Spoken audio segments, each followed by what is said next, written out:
Maybe.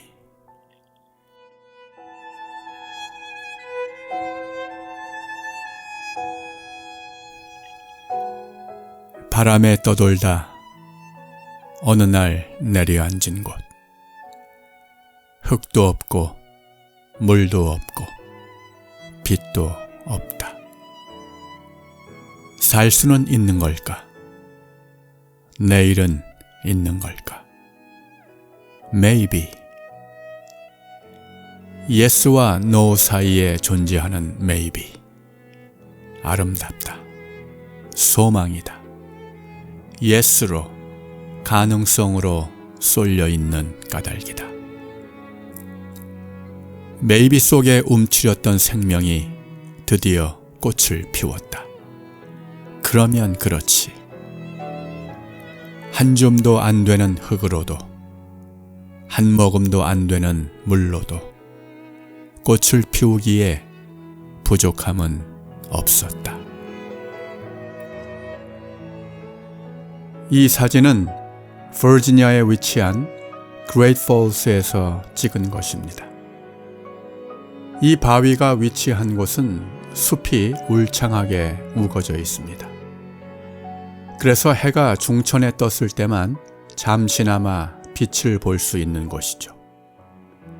바위 틈이라 당연히 흙이 부족하고 수분 역시도 부족할 수밖에 없습니다. 이처럼 빛도 흙도 물도 부족한 곳에 꽃씨 하나가 떨어진 것입니다. 이 꽃씨가 과연 살 수 있을까? 이 꽃씨에게 과연 내일은 있는 것일까? 질문되어질 수밖에 없습니다. 이 질문에 대한 답은 Maybe입니다.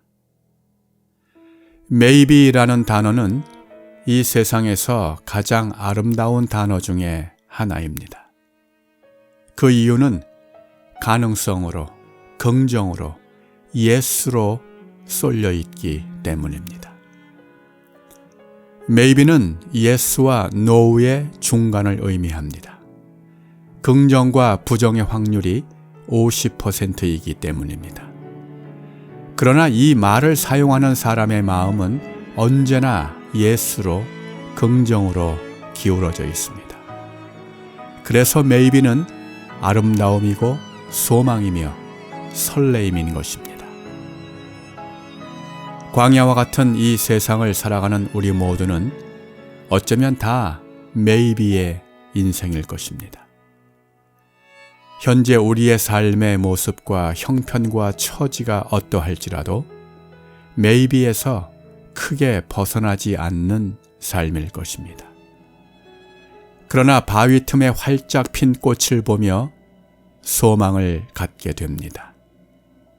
한 줄기의 빛도, 한 줌의 흙도, 한 모금의 물도 꽃을 피우기에 부족하지 않다는 것입니다. 내가 지금 누리고 있는 하나님의 은혜가 한 줌의 흙과 한 모금의 물처럼 부족하게 느껴질 수 있습니다. 그러나 그분은 말씀하십니다. 내 은혜가 내게 족하다. 우리가 경험을 통해 분명히 아는 사실은 인간의 50%가 하나님께는 언제나 100%였다는 것입니다. 50%의 Maybe를 100%의 확신으로 바꾸실 수 있는 그분의 사랑과 은혜와 능력을 기대하며 소망 가운데 나아가기를 바랍니다.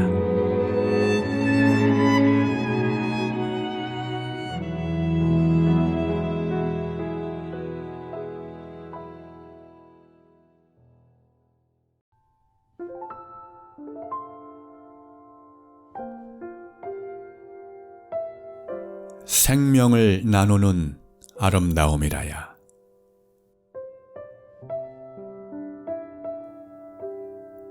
꽃이 핀다. 아름답다. 탄성이 터진다.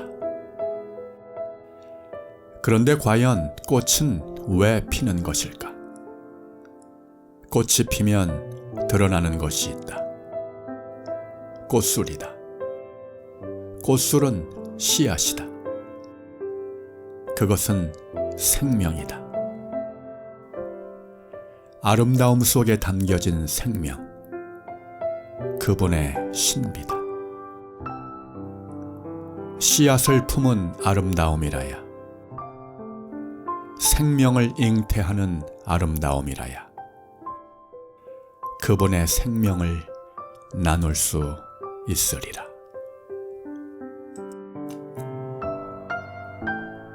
인생은 크게 두 가지로 나눌 수가 있습니다.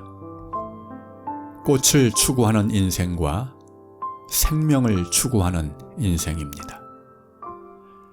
꽃을 추구하는 인생은 화려함을 쫓는 삶입니다. 세상의 부와 명예와 성공을 쫓는 삶이죠. 겉으로 보기에만 아름다울 수 있는 삶입니다. 사람들은 예쁘게 활짝 핀 꽃을 보며 그 아름다움에 감탄하며 탄성을 지릅니다. 그러나 꽃이 피는 이유는 아름다움 때문만은 아닙니다. 꽃이 필 때 드러나는 것이 있는데 그것은 꽃술입니다. 꽃술은 생명입니다. 꽃잎이 열려 암술과 수술이 만날 때 새로운 생명이 탄생합니다. 이처럼 꽃잎의 아름다움이 새로운 생명으로 이어질 때에야 비로소 꽃은 진정한 가치를 지니게 됩니다. 우리의 인생도 마찬가지일 것입니다. 겉으로 보여지는 화려함이나 아름다움이 전부가 되어서는 안 됩니다. 우리의 승리와 성공이 그저 사람들에게 인정받고 박수받는 것으로만 끝나서는 안 됩니다. 꽃잎의 아름다움 속에 생명이 담겨 있듯 우리의 삶엔 생명이 담겨 있어야 합니다. 그리고 그 생명을 나누는 삶을 살아야 할 것입니다. 이 땅에 오신 예수님은 외적인 화려함이나 아름다움을 추구하지 않으셨습니다. 오로지 생명에만 관심을 두셨습니다. 오직 생명을 위해 사셨던 그분의 삶의 방법은 스스로를 낮추시며 겸손히 섬기시는 것이었습니다. 그리고 그 섬김의 절정은 십자가에서의 죽음이었습니다. 그 죽음으로, 그 사랑으로 생명을 나누는 삶의 본을 보이셨던 것입니다. 아무쪼록 우리 모두의 삶이 꽃잎의 화려함을 쫓는 것이 아닌 꽃술의 생명을 추구하는 그러한 삶이 되기를 바랍니다. 생명을 품고 그 생명을 나누는 삶이 되어지기를 간절히 소망합니다.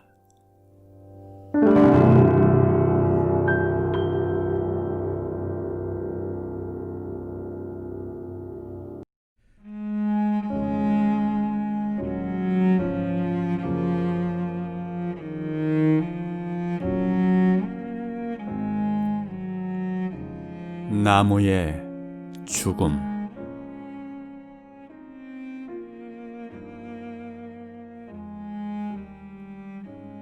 죽어 쓰러진 나무에 온갖 생물이 몰려든다.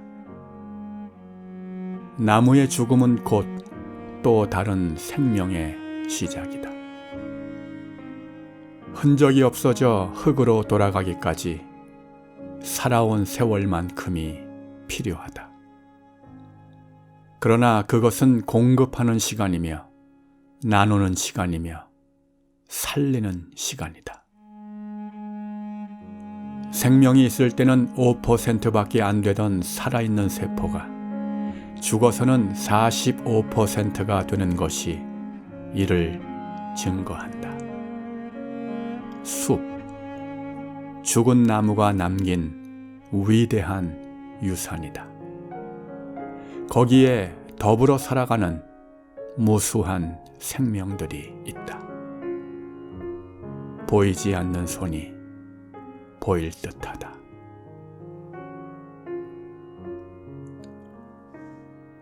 공생이란 말의 토박이 말은 더부살이입니다. 더불어 산다는 말인 더부살이가 원래는 좋은 의미로 쓰였으나 언제부턴가 부정적인 의미로 쓰여지기 시작했습니다. 없는 자가 있는 자에게 기대어 의존하는 삶을 가리켜 더부살이로 표현합니다. 그러므로 공생은 쌍방향을 잃고 균형을 잃게 되면 자칫 기생이 되기 쉽습니다. 어느 한쪽이 다른 쪽에게 전적으로 의존해야만 하는 그런 상황이 발생하는 것이죠. 공생과 유사하지만 다른 의미를 가진 상생이란 말이 있습니다. 나도 살고 너도 사는 서로 살기를 말합니다. 어느 한쪽만 살고 다른 한쪽은 죽는 것이 아닌 너와 내가 함께 사는 것입니다. 그러나 서로 사는 상생을 위해서는 때로 어느 한쪽이 희생을 하는 돌봄이 필요할 때가 있죠. 희생과 돌봄을 통해 마침내 서로 살기인 상생이 가능해지는 것입니다. 나무가 죽어 쓰러지면 썩어서 흙으로 돌아가게 되는데 그를 위해서는 나무가 살아있었던 만큼의 세월이 필요하다고 합니다. 그런데 그 시간은 공급하는 시간이고 나누며 살리는 시간이 되는 것입니다. 죽은 나무가 흙으로 돌아가기까지 숲속의 무수한 생명들에게 서식처를 제공하며 함께 살아가기 때문입니다. 나무의 죽음은 새로운 생명의 시작이며 서로 사는 생명의 꿈틀거림이 시작되는 순간입니다. 나무의 죽음은 생명의 소멸이 아니라 풍요로운 생명을 가능케 하는 숲을 유산으로 남기게 됩니다. 보이지 않는 손, 그분의 손길을 통해서.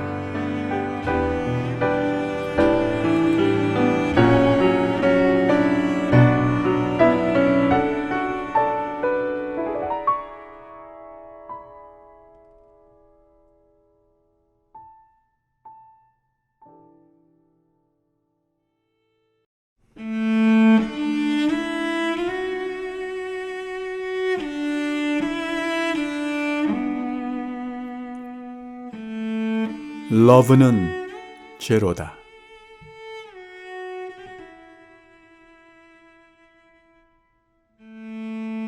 테니스에서 영을 러브라 부른다. 러브는 죄로다. nothing이다. 가지지 못해서가 아니라 다 주어서 그렇다. 나뭇잎이 떨어지고 있다. 달려있고 싶은 마음도 있을 듯하다. 그러나 기꺼이 포기한다. 그것이 살리는 길임을 알기 때문이리라. 달렸을 때나 떨어질 때나 늘 나무를 위한 일. 우리를 위해 책임과 희생과 섬김의 삶을 사셨던 그분이 생각난다. 겨울이 오기 전에 나뭇잎들은 단풍으로 최고의 아름다움을 뽐낸 후 스스로 떨어져 낙엽이 됩니다. 수분과 양분이 절대적으로 부족한 겨울에 살아남기 위한 나무의 자구책입니다. 잎이 떨어져 죽음으로 나무를 살리는 것입니다. 그것으로 끝이 아닙니다. 떨어진 잎은 자신이 달렸던 나무를 위해 기꺼이 희생합니다. 떨어진 자리에서 썩음으로 달렸던 나무의 자양분이 되는 것입니다. 테니스에서 0을 love라 부릅니다. 가령 스코어가 15대 0이면 15 love, 30대 0이면 30 love라고 부릅니다.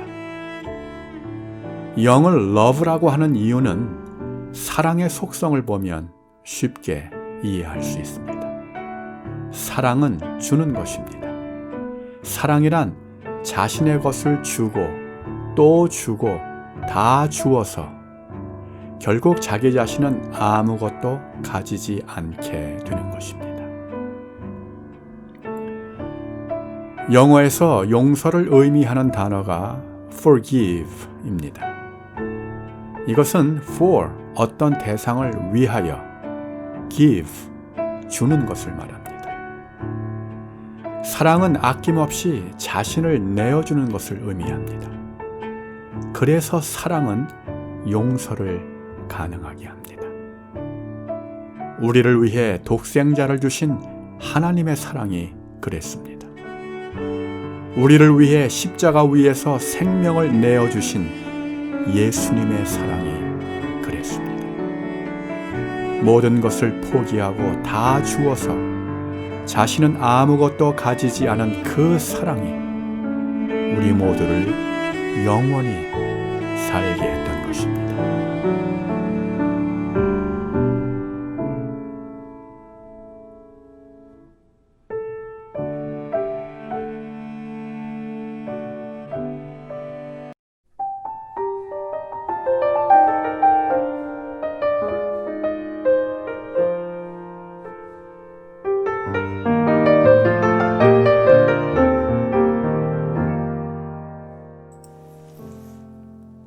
나와 너.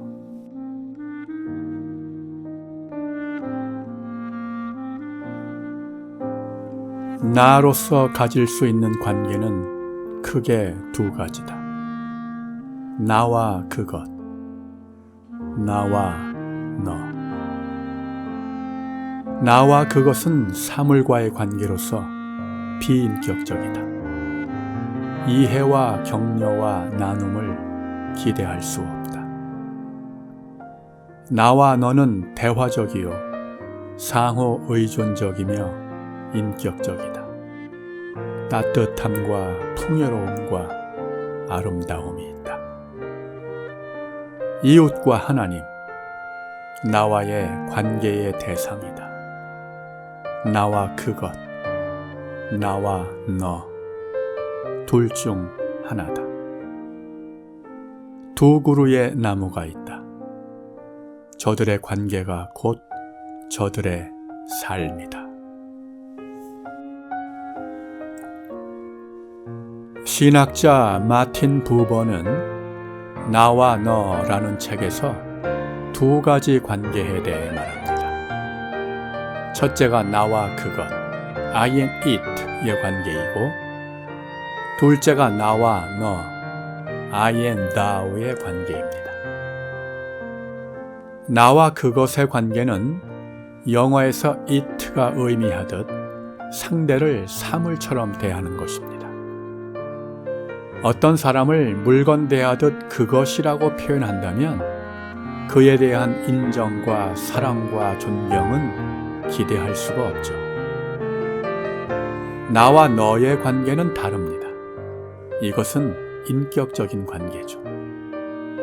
서로의 가치를 충분히 인정하며 존중하며 사랑하는 데까지 나아갑니다. 거기에는 따뜻함이 있고 풍요로움과 아름다움이 있습니다.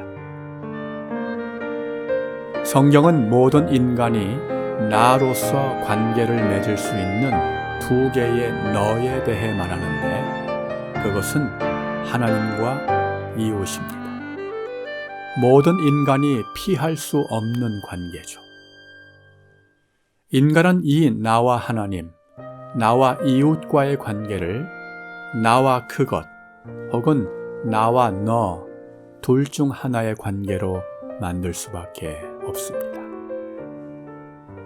만남은 축제입니다. 도와 미와 솔이라는 음들이 각기 존재할 때는 하나의 소리에 불과합니다. 그러나 이 음들이 서로 만나면 화음이라는 전혀 새로운 소리가 탄생합니다. 수소와 산소가 각기 따로 존재할 때에는 그저 수소와 산소일 뿐입니다. 그러나 수소 두 분자와 산소 한 분자가 만나 H2O를 이루게 되면 물이라고 하는 전혀 새로운 창조물이 탄생하게 되는 것입니다. 이와 같은 만남의 축제는 나와 너의 관계에서만 가능합니다. 하나님과 이웃을 사물 대하듯 하는 나와 그것의 관계에서는 결코 기대할 수가 없는 것이죠. 나와 너의 관계를 만드는 가장 효과적인 방법은 예배입니다. 예배를 통해 하나님과의 관계 회복이 이루어질 수 있습니다. 하나님과의 관계 회복이 이루어진 사람은 나와 나 자신, 그리고 나와 이웃과의 관계 회복을 경험하게 됩니다. 그리고 나와 환경과의 관계까지도 회복할 수 있게 되는 것입니다.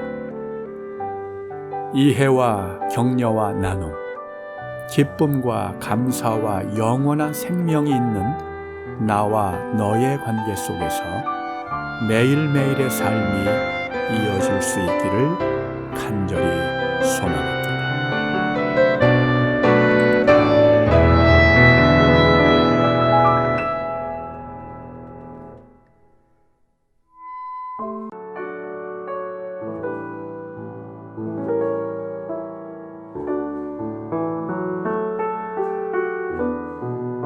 마찬가지. 우리는 마찬가지란 말을 종종 사용하죠. 사실 같은 것이 아닌데도 같은 것으로 여길 때 사용합니다. 이를테면 안 먹고서도 먹은 것이나 마찬가지다 라고 하고, 지고서도 이긴 것이나 마찬가지다 라고 말을 합니다.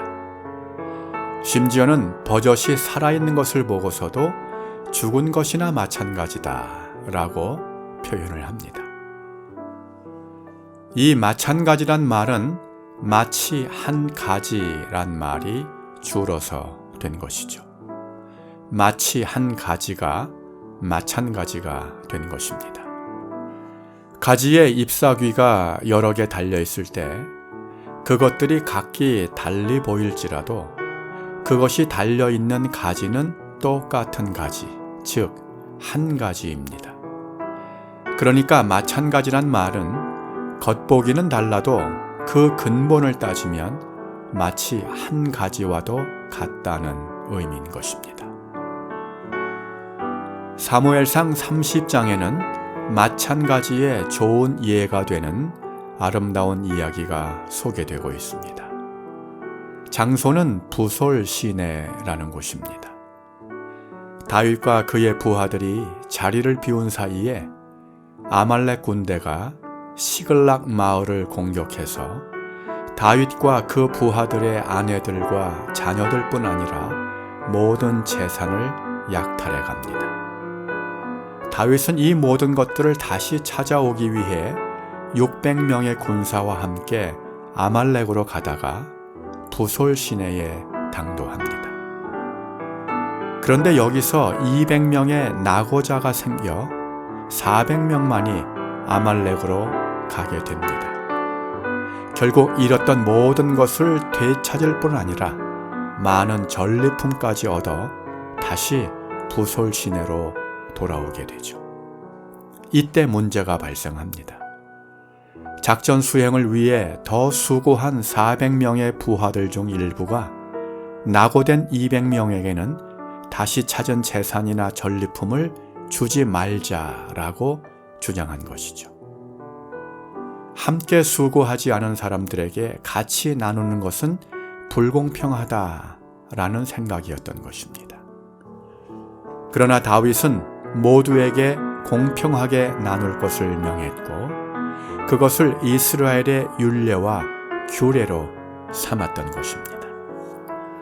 다윗이 이렇게 할 수 있었던 것은 낙오된 200명이나 더 수고한 400명이 마찬가지라고 생각했기 때문입니다. 겉으로 보기에는 달라 보여도 본질적으로 같다고 여기는 마찬가지의 마음이 다윗에게 있었던 것입니다. 이처럼 마찬가지의 정신은 공동체를 아름답게 만들 수 있습니다. 차이는 있지만 차별하지 않기 때문이죠. 겉보기의 다름보다 본질의 같음을 더 중요한 가치로 여기기 때문입니다. 주도 한 분이시요 믿음도 하나요 세례도 하나요 하나님도 한 분이라고 믿는 신앙의 공동체는 특히 겉보기로 판단하지 않는 마찬가지의 정신이 요구됩니다. 사진 속의 꽃봉오리들은 각기 크기나 생김새나 색깔에 차이가 있습니다. 그러나 한 가지에서 나왔습니다. 본질적으로 같다는 말입니다.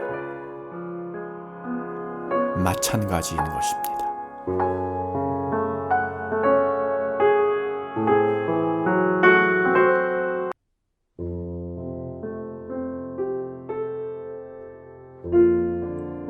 (33분의 1의) 가치.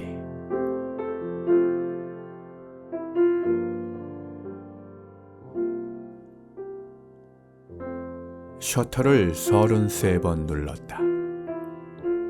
단 한 번의 누름으로도 일을 만들 수 있었으나 33분의 1을 더해감으로 일을 만들고 싶었다. 33분의 1이 33번 더해진 것은 단 한 번으로 이루어진 것보다 훨씬 좋았다. 33분의 1은 아름다움을 만들기에 충분한 것이었다. 함께 지어져 가느니라. 이 사진은 오래전에 필름으로 찍은 것입니다. 한 장의 같은 필름에 셔터를 33번 눌러서 찍었습니다. 셔터를 33번 눌렀다는 말은 적정 노출을 위해 빛을 33분의 1로 나누어 33번을 더했다는 의미입니다. 33분의 1의 빛으로 찍힌 이미지가 33번 겹쳐지면서 하나의 이미지가 완성된 것이죠. 쉽게 상상할 수 있듯이 33분의 1의 빛으로 찍힌 이미지는 형태나 색채를 알아보기조차 힘듭니다. 그러나 약간의 정보를 가진 이미지가 33번 겹쳐지고 더해지면서 마침내 아름다운 사진이 만들어진 것입니다.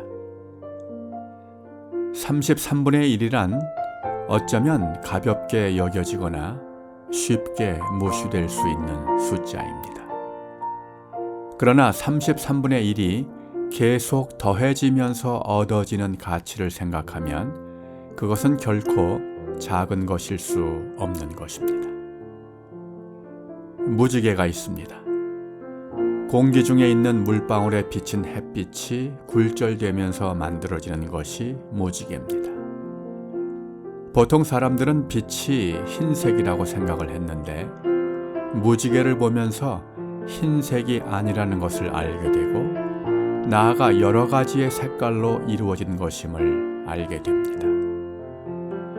그리고 현대의 많은 사람들은 뉴턴의 실험에 의해 알려진 7가지를 무지개의 색으로 알고 있습니다. 그러나 사실 빛은 7개보다 훨씬 많은 색을 갖고 있고 빛을 프리즘에 통과시키면 최대 207가지의 색까지 구분할 수 있다고 합니다. 그러나 실제로 빛은 거의 무한대라고 할 만큼 많은 색을 가지고 있는 것입니다. 다중 노출의 사진에서 33분의 1의 빛의 양은 미미하기 짝이 없습니다. 무지개를 통해 확연히 드러나는 몇 가지 색 이외의 색들은 희미하거나 보이지 않기 때문에 인지하지 못하거나 무시될 수 있습니다. 그러나 33분의 1의 빛은 아름다운 사진을 위해 꼭 필요한 것입니다. 무지개가 아름다울 수 있는 것은 가치 없게 여겨지는 수없는 빛들이 그 속에 존재하기 때문인 것입니다. 이 사진은 목회할 때에 교회의 표였던 에베소서 2장 22절에 함께 지어져 가느니라 라는 말씀을 표현하기 위해 찍은 것입니다. 성도들의 수와 상관없이 모든 성도들이 각자에게 주어진 n분의 1의 역할을 스스로 감당하므로 주님의 교회를 함께 세워가기를 바라는 마음이었던 것입니다. 우리 주변을 돌아보면 정말 셀 수 없이 많은 색들이 있는데 이렇게 다양한 물체의 색을 볼 수 있는 것은 물체가 자신의 색과 같은 색의 빛을 반사하기 때문인 것이죠. 노란색 물체는 노란색 빛을 반사하고 파란색 물체는 파란색 빛을 반사합니다. 노란색 물체에 파란색 빛을 비추면 반사하지 못하기 때문에 검게 보입니다. 만약 빛이 무지개 색깔로 알고 있는 7가지의 색만 가지고 있다면 우리 주변에는 빨주, 노초, 파남보 이외의 물체는 모두 검정색으로 보일 것입니다. 하나님의 나라는 몇 가지의 색깔로 규정될 수 있는 것이 아닙니다. 주님의 교회는 대표적인 몇 가지 색깔만으로는 충분히 설명될 수 없는 것입니다. 크고 광대하신 하나님과 그의 나라를 위해 작은 것, 적은 것, 심지어 보이지 않는 것조차도 귀한 가치로 여길 수 있기를 바랍니다. 그리하여 함께 지어져가는 아름다운 믿음의 공동체를 이루어가기를 간절히 소망합니다.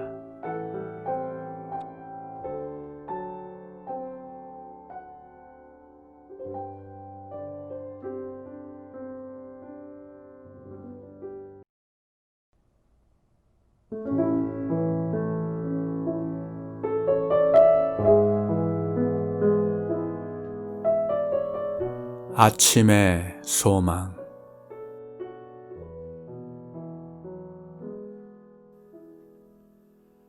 아침은 밤이 잉태한 최초의 자식이다. 아침은 죽은 것처럼 보였던 모든 것들이 일시에 깨어나는 시간이다. 밤은 아침을 위한 기다림의 시간이다. 춤추던 파도도, 떠돌던 파편도, 상처난 바위도 30초의 시간 속에 아름다운 노래가 되었다. 상처와 아픔, 고통과 눈물이 노래의 재료가 되었다. 보통 사진은 1초보다도 훨씬 짧은 시간으로 찍습니다. 250분의 1초나 500분의 1초, 심지어는 몇천분의 1초라는 짧은 시간으로도 찍습니다. 그런데 이 사진은 30초의 장노출로 찍은 것입니다. 이 30초의 시간 속에 파도의 거친 물결은 유리바다처럼 변했습니다. 30초의 시간 속에서 거칠고 추하고 상한 모든 것들이 재료가 되어 아름다움이 만들어진 것입니다. 광야와 같은 이 세상의 삶도 거친 바다의 모습과 크게 다르지 않습니다. 여러 가지 시련과 문제들이 우리를 주저앉히고 고통 속에 신음하게 하고 절망하게 합니다. 시시때때로 인생의 어두운 밤을 지나게 되는 것입니다. 그러나 우리가 기억할 것은 어두운 밤의 끝자락에 소망의 아침이 기다리고 있다는 것입니다. 어느 시인의 시 가운데 언제 아담은 울었는가 라는 것이 있습니다. 이 시는 이렇게 시작이 됩니다. 언제 아담은 울었는가? 에덴의 핀 꽃을 보았을 때인가? 최초로 이브의 살을 만져본 순간이었을까? 아니면 에덴의 동쪽으로 떠나던 날이었을까? 아닐 것이다. 태양이 노을이 되고 노을이 어둠이 되는 처음 맞는 밤에도 공포에 떨었을 뿐 아담은 울지 않았다.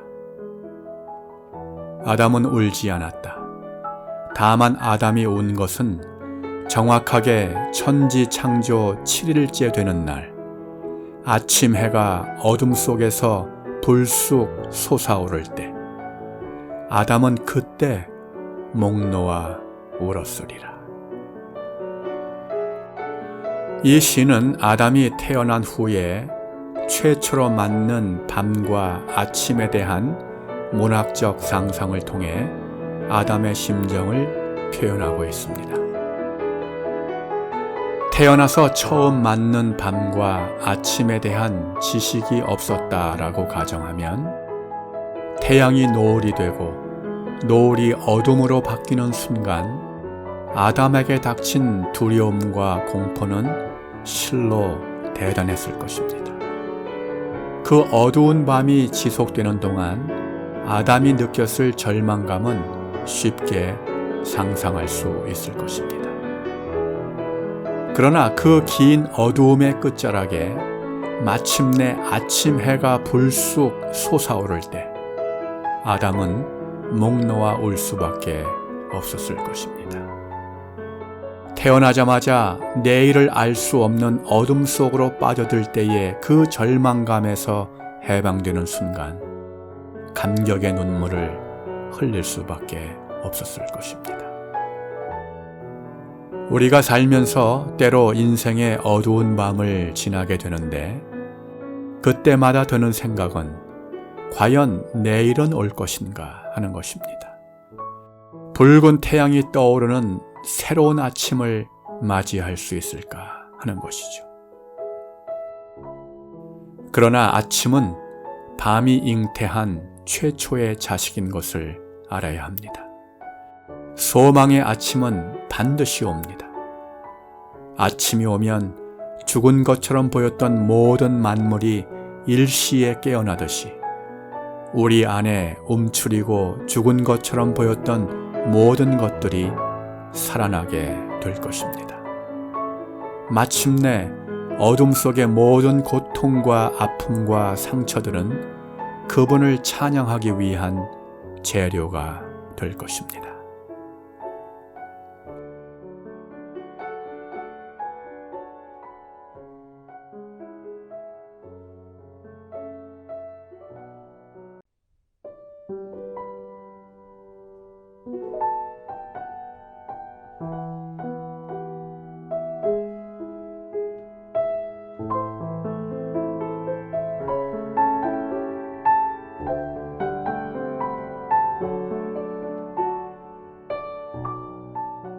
비움의 아름다움.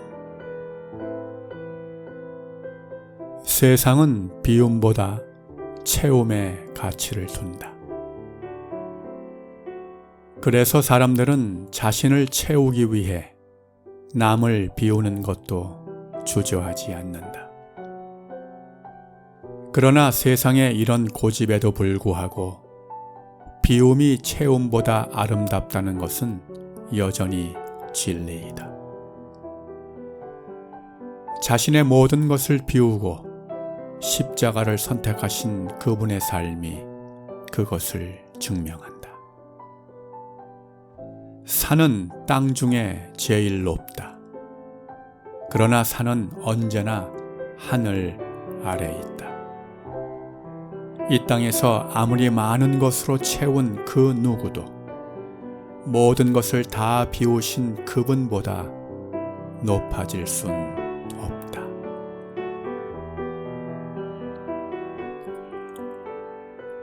많은 예술가들이 자신의 작품을 통해 인생이 무엇인가를 말했는데요.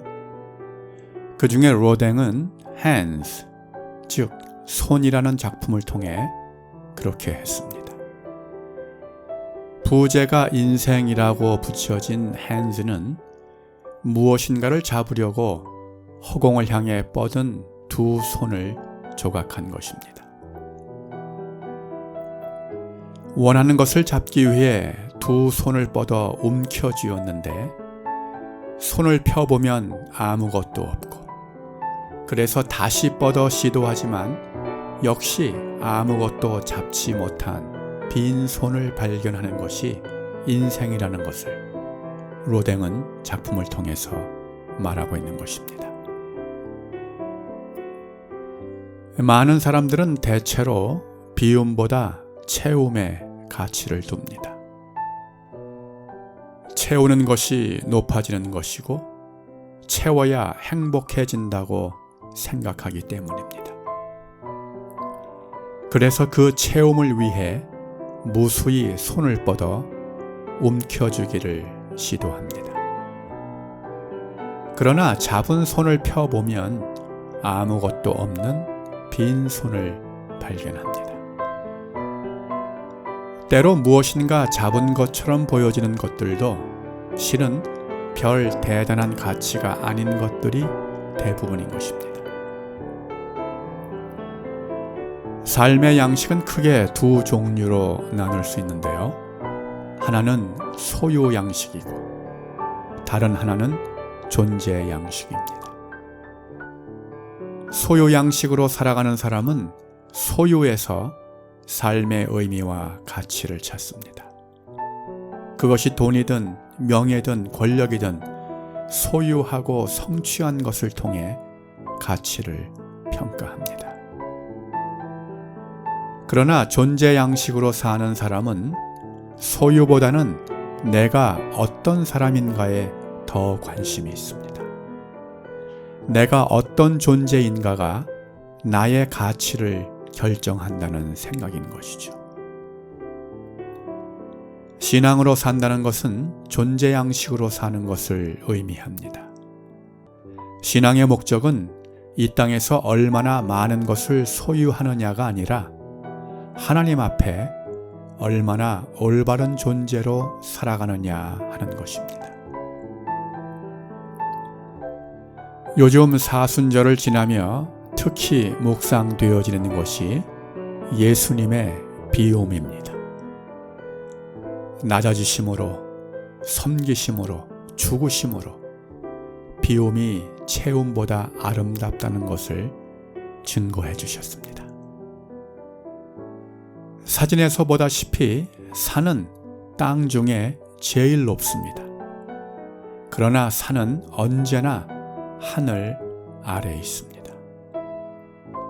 이 세상에서 아무리 많은 것으로 채운 자도 결코 모든 것을 다 비우신 예수님보다 더 높아질 순 없습니다. 비움이 채움보다 아름답다는 것은 여전히 진리인 것입니다.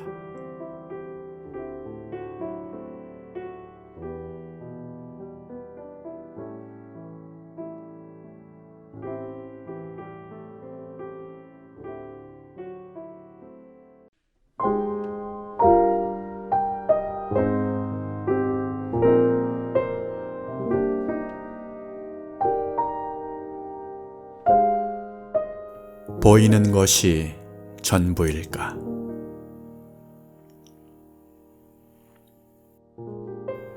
춥고 긴 겨울을 지나는 동안 마치 죽은 듯 메마르고 앙상했던 가지에 마침내 꽃봉오리가 올라왔다. 생명이라곤 전혀 볼 수도 느낄 수도 없었던 그 가지에서 그 속에 그분의 생명이 여전히 흐르고 있었던 것이다. 보이는 것이 전부는 아니다. 그 속에 생명이 있다면 보이지 않는다는 것이 절망의 이유가 될 수는 없다. 메마른 가지 속에 있는 꽃봉오리를 보며 꽃봉오리 속에 있는 아름다운 꽃을 볼 수 있는 그런 믿음의 삶을 꿈꿔본다.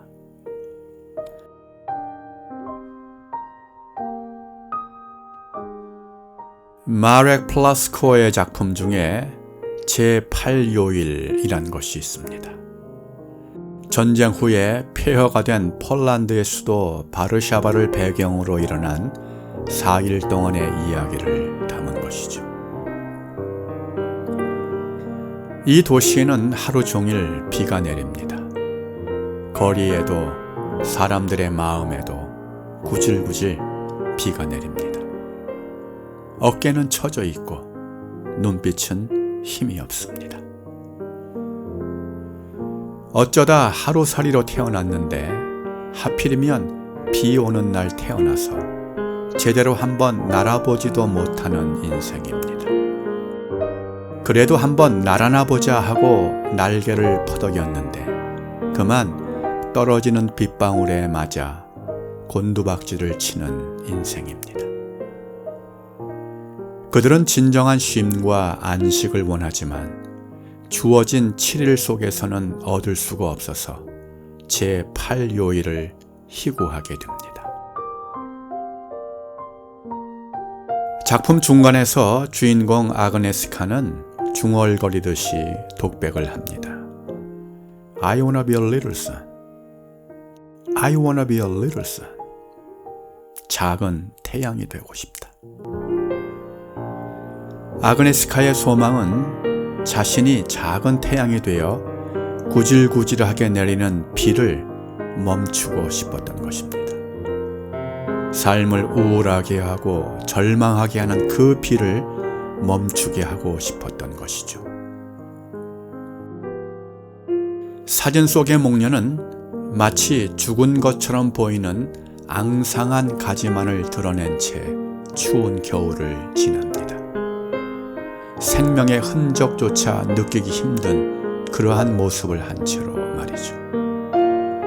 그러나 때가 되면 그 메마른 가지에 꽃봉오리가 올라옵니다. 그리고 마침내 아름다운 꽃을 피우게 되죠. 그분의 생명이 여전히 그 속에서 흐르고 있었기 때문인 것입니다. 보이는 것이 전부가 아닌 것을 그때서야 다시금 깨닫게 됩니다. 예수님은 죽은 자를 가리켜서 죽은 것이 아니라 잔다라고 하신 적이 있습니다. 이 장면에서 우리는 하나님의 사실과 인간의 사실에 많은 차이가 있을 수 있음을 알게 됩니다. 똑같은 것을 보면서도 사람들은 죽은 것이라 하고 예수님은 자는 것이라 합니다.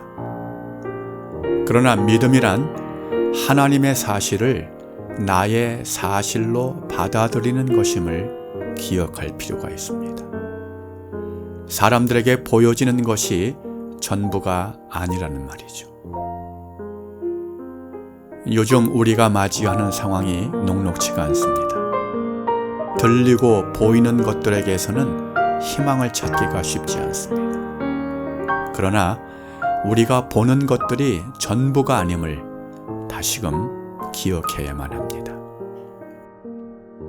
우리가 믿는 그분은 한마디의 말씀으로도 흑암을 광명으로 바꾸실 수 있는 분입니다. 혼돈을 질서로, 공허를 충만으로 바꾸실 수 있는 그러한 분인 것이죠. 그분 안에서는 치료일만으로도 충분합니다. 아무리 기대하고 기다려도 오지 않을 그 허망한 제8요일을 꿈꿀 이유가 없는 것입니다. 작은 태양이 되어 비를 멈추고 싶어 했던 아그네스카처럼 이 세상의 어두움을 물러가게 하고 비를 멈추게 할 영향력 있는 그리스도인이 되는 꿈을 함께 꾸어보면 좋겠습니다.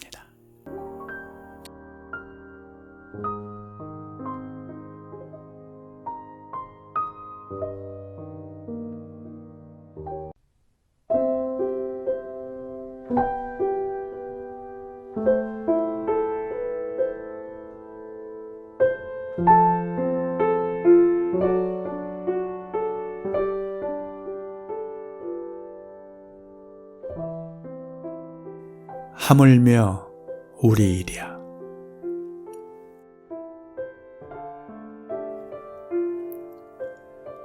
사람들은 종종 작은 것과 순간적인 것의 가치를 무시하곤 한다. 그러나 때때로 잠시 있다가 없어질 작은 것들 속에서도 큰 아름다움을 발견할 때가 있다.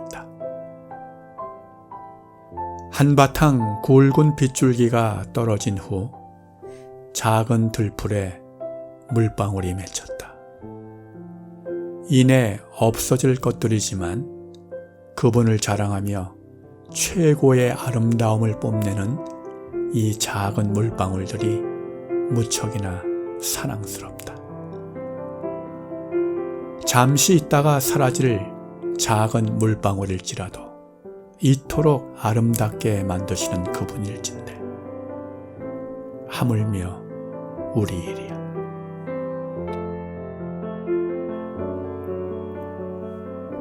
한바탕 굵은 빗줄기가 뿌려진 후에 들풀에 물방울들이 맺혔습니다. 바람만 조금 강하게 불어도 이내 없어질 물방울입니다. 사람들의 눈길 한 번 받지 못하고 사라질 수도 있는 물방울이죠. 그러나 한순간 잠시 있다 없어질 작은 물방울이지만 그분은 최고의 솜씨로 최고의 아름다움을 창조하셨습니다. 들풀에 잠시 맺히는 물방울조차도 이렇게 아름답게 만드시는 분이시라면 그분의 형상이 새겨진 우리는 말할 것도 없는 것입니다. 사람이 만일 온 천하를 얻고도 자기 목숨을 잃으면 무엇이 유익하리요? 라는 말씀이 있습니다. 여기에 두 개의 나가 존재합니다. 하나는 온 천하를 얻고자 하는 나이고 다른 하나는 온 천하를 주고도 바꿀 수 없는 나입니다. 온 천하를 주고도 바꿀 수 없는 자의 가치는 아무리 아름다울지라도 잠시 있다가 사라질 물방울과는 비교도 할 수 없는 것입니다. 섭씨 4도의 비밀이 있습니다. 물은 섭씨 4도일 때 가장 무겁다라는 것은 초등학교 때 배우는 과학 지식입니다. 섭씨 4도보다 더 차갑거나 더운 것들은 그보다 가벼워서 위로 올라갑니다. 차가운 얼음도 뜨거운 물도 섭씨 4도의 물보다 가볍기 때문에 위로 올라간다는 말입니다. 그래서 강물이 얼어붙는 강추위에도 맨 밑바닥에는 섭씨 4도의 물이 흐르게 되어 있습니다. 그 덕분에 물고기들은 아무리 추운 겨울에도 안전할 수가 있는 것입니다. 만약 강물이 밑에서부터 언다고 하면 강에서 스케이트를 타는 것은 불가능해지고 겨울이 지난 후에 강에서 물고기를 본다는 것은 상상도 할 수 없는 일이 되고 말 것입니다. 물고기들을 위해서조차 섭씨 4도의 비밀을 허락하신 그분이라면 우리에게는 말할 것도 없는 것입니다.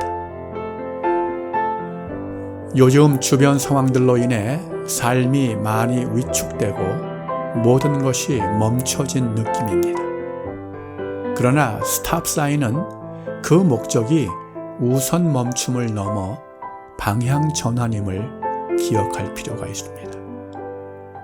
밤이 깊을수록 새벽은 가까이 온다는 사실과 가장 어두운 시간인 밤 사경에 제자들을 찾아오신 주님을 기억할 필요가 있습니다. 얼음이 녹으면 무엇이 되는가? 라는 질문에 대한 과학적인 답은 물입니다. 그러나 과학 시간이 아니라면 얼음이 녹으면 봄이 온다는 것도 훌륭한 답이 될 수가 있습니다.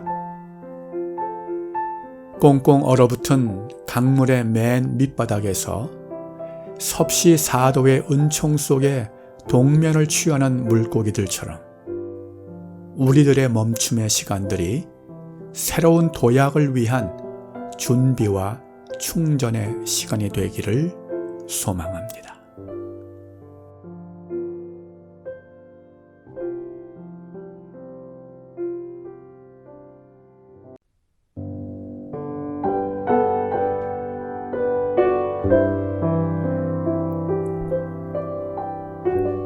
보이지 않는 손.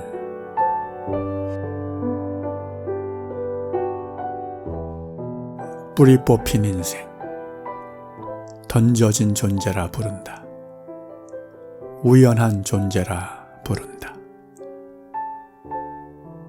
삶의 방향이 없다. 삶의 목적도 의미도 있을 리 없다. 그저 존재할 뿐이다. 뽑히고 잘린 채 던져지고 떠밀렸다. 여기가 어딘지, 또 어디로 갈 건지. 소망은 하나. 보이지 않는 손. 그분의 손길이 필요하다.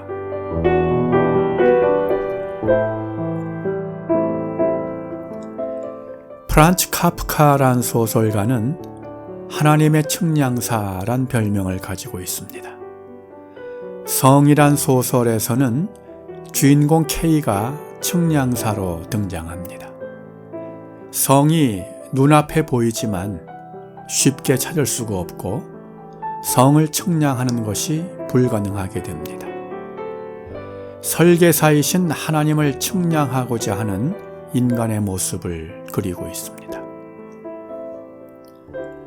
중국의 만리장성이 쌓아졌을 때란 소설에서는 동원된 수많은 사람들이 만리장성의 전체 모양도 모르고 무엇을 위해 쌓는지, 언제 완공이 되는지, 또 이 일을 명령하는 최고 지도자가 누구인지 등등 아무것도 모른 채 그저 주어진 일만 하고 있습니다. 여기서도 설계자와 측량자의 구도를 보게 됩니다. 심판이란 소설에서 역시 주인공이 재판정에 재판을 받으러 나오지만 왜 재판을 받는지 이유를 모른 채 재판을 받습니다.